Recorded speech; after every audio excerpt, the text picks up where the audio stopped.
On the first day of 1956, one of the greatest legends of our time recorded Heartbreak Hotel in Nashville, Tennessee.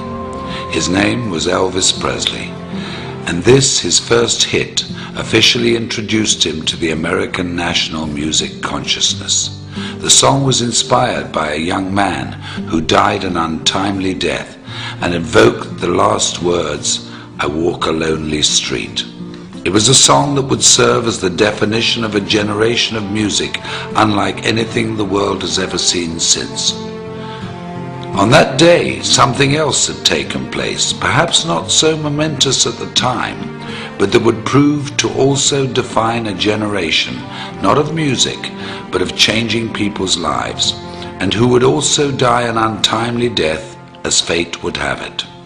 On January the 1st, 1956, in a gritty little neighborhood tucked away in South Los Angeles called La Mirada, Mark Hughes was born. His life was fairly unremarkable.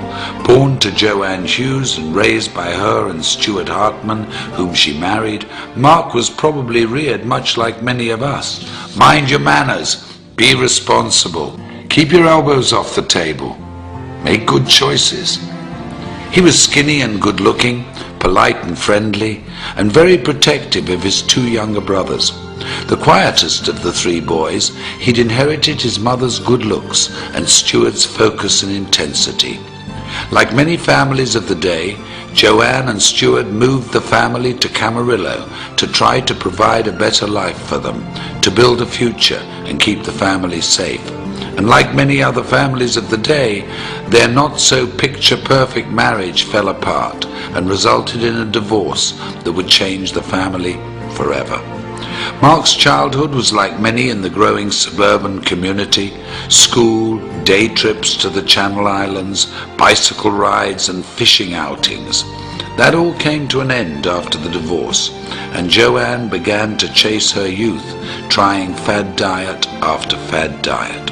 It was a scary time for Mark, and when Joanne became sick in 1969, when Mark was just 13 years of age, the family returned to La Mirada. They lived with her parents, Mark's grandparents, Lawrence and Hazel Hughes, who took the family in and took care of them as only family could. But despite their best efforts, and with Mark's never-ending grief, Joanne died of complications from the deadly combination and steady use of weight loss and sleep aids. Mark was only 19 years of age. It was then he decided he would make a difference in the world, with his mother as his beacon, and the goal of preventing what had happened to her happened to anybody else. While fundraising for a California youth group, Mark had found his calling. He was charismatic, charming and persuasive.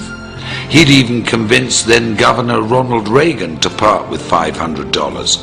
And with the taste of success in his mouth, the goal of changing lives through better health as his objective, the idea of personal financial freedom, and the memory of his mother in his heart, Mark Hughes entered the world of direct selling and network marketing. In 1976, Mark began selling Slender Now diet products, quickly becoming one of their top 100 earners. When the company collapsed in 1979, he sold exercise equipment and weight control products for Golden Youth, another direct sales organization. And when Golden Youth also failed, Mark decided to start his own company. Intrigued by the Eastern philosophy of herbal medicine, combined with the vitamin and mineral technology of the West, he co-developed a line of products that promised a bold 100% satisfaction guaranteed or your money back. At 24 years of age, Mark Reynolds Hughes, having taken his mother's maiden name, introduced Herbalife in the United States and single-handedly rewrote direct selling history. Unremarkable turned quite remarkable, if you ask me. I often wonder what he would think if he could see us today, sitting here in this arena, looking at how big our organizations have grown, reflecting on the company's incredible retention rate, tasting our new products, walking into a nutrition club, celebrating success at a new President's Team experience. How proud he would be. How incredibly happy we would have made him. I know in my heart, as many of you do in yours, that his light is what has made this possible, that his vision is what fuels us, that we are forever changed because of his influence on us and his belief that despite what we may think of ourselves every now and again, we're truly remarkable human beings. What a gift we've been given.